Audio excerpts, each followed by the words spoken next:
जाता है, ईश्वर से प्रार्थना करता है, कहता है भगवान आप मुझे क्षमा करता सोपसन्नाम वितम जगदक्षयातम नानाथ भूरि चरणार विंदम। वह भगवान की स्तुति करता है, कहता है मैं वायदा करता हूं जब से जन्म हो जाएगा तब से मृत्यु पर्यंत मैं आपका नाम लेना नहीं भूलूंगा। भगवान मुझे इस नरक कोठरी से आप मुझे बाहर कर दीजिए। कम्बा दयालु शरणम ब्रजे में भगवान का एक नाम है दयालु। वो बहुत बड़े कृपालु है, बहुत बड़े वह दयालु है। भगवान को दया आती है जीव के ऊपर। वायु प्रसव के द्वारा वह जीवात्मा माता की उदर से वो धरती पर चल के आता है।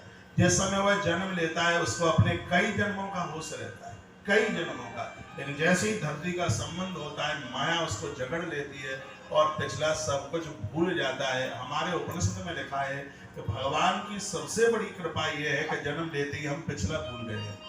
यदि हमें पिछला याद होता तो सब गड़बड़ हो जाता। एक तरफ तो ये खींचते, एक तरफ पीछे वाले खींचते, कहते कि हमारा, ये कहते कि हमारा है, तो आदमी तो बड़ी दुविधा में पड़ जाता। तो ईश्वर का ये बड़ा विधान हुआ। वायदा करके आया था जन्म से भजन करूंगा, लेकिन जन्म से लेके 25 साल तक खेल कूद में पढ़ने लिखने में उसने समय निकाल दिया। तो 25 साल तो ये निकल गए। 25 के बाद उसने गृहस्थ आश्रम में प्रवेश किया और स्त्री को पुरुष, पुरुष को स्त्री, पति पत्नी, ये जवाबदारी इतनी है। गृहस्थ जीवन में इतनी जवाबदारी है। मैंने उन बहनों को देखा है अविवाहित जीवन में उनका बहुत बड़ा संसार होता है। उसकी मौसी होती है, मौसा जी होते हैं, बुआ फूफा ये सब होते हैं, चाचा चाची मामा मामी सब होते हैं और सब जगह जाती है। बड़ी प्रफुल्लित होती है, बड़ी खुश होती है। उसने कभी सोचा भी नहीं होगा कि शादी के बाद मेरे ऊपर इतनी जिम्मेवारियां आ जाएंगी और वो कैसे उन जिम्मेवारियों का निर्वहन करती है। शादी के बाद संसार में वो ऐसे फंस जाती है, ऐसे सिकुड़ जाती है। मौसा मौसी का घर छूट जाता है, बुआ फूफा का घर छूट जाता है, मामा मामी का घर छूट जाता है। बस सब बच्चे और पति की ही बन करके रह जाती है और सब कुछ छूट जाता है। इतनी जिम्मेवारियां उसको आकर के उसको घेर लेते हैं। गृहस्थाश्रम में है ही एक आपदा विपदा पूरी नहीं होती तब तक दूसरी तैयार हो जाती है। गृहस्थाश्रम की जिम्मेवारियां आदमी बूढ़ा हो जाता है, इसको पूरा नहीं कर पाता। और मैं एक अपने अनुभव में बोलूंगा, एक महात्मा के जीवन से आप गृहस्थ लोगों का जीवन बहुत ज्यादा कठिन है। वो तो सब कुछ छोड़ छाड़ करके अपनी राजी खुशी संग लेकर के चलता है, लेकिन आपके पास इतनी जिम्मेवारियां होती हैं, पूरा जीवन निकल जाता है। मेरी माताओं को देखिए, जो वृद्ध माताएं बैठी हैं, पहले बचपन उन्होंने अपने पिता के लिए जिया, जवानी उन्होंने अपने पति के लिए और बुढ़ापा वृद्धावस्था वो अपने बच्चों के लिए जी रही है।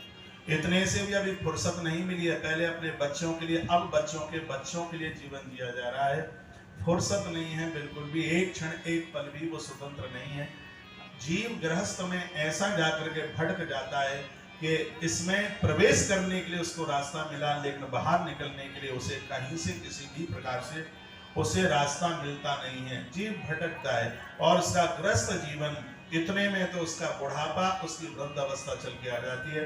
भगवान कपिल कहते हैं माता आया था ये उद्धार के लिए, लेकिन उद्धार तो हुआ नहीं और वह जीव भटक गया। आवागमन के चक्कर में जाकर के वह पड़ गया, इसकी मृत्यु हो गई और ईश्वर का भजन किया नहीं। कभी सूकर, कभी कुकर, कभी वो नाले का कीड़ा बना। भगवान कपिल कहते हैं माता धरती पर वही व्यक्ति बड़भागी है मनुष्य जीवन बन करके, और जिसने इस मृत्यु लोक में पहुंच करके अपने जीवन का सार, अपने जीवन का भेद जिसने प्राप्त कर लिया है। अपने जीवन का भेद क्या प्राप्त करना है? हम भगवान के थे, भगवान के हैं और हमें भगवान का ही बने रहना है। पता नहीं संसार में किस किस के बन जाते हैं। किसी ने दो पंक्तियां बड़ी सुंदर गाई थी, हमारे दो ही रिश्तेदार, हमारे दो ही रिश्तेदार, एक तो अपने सदगुरु प्यारे, दूजे श्याम सरकार। हमारे दो ही रिश्तेदार। आपके परिवार में जितने भी लोग हैं उसमें प्लस इन दोनों को और कर लीजिएगा। अपने महापुरुषों को, अपने गुरुजनों को और अपने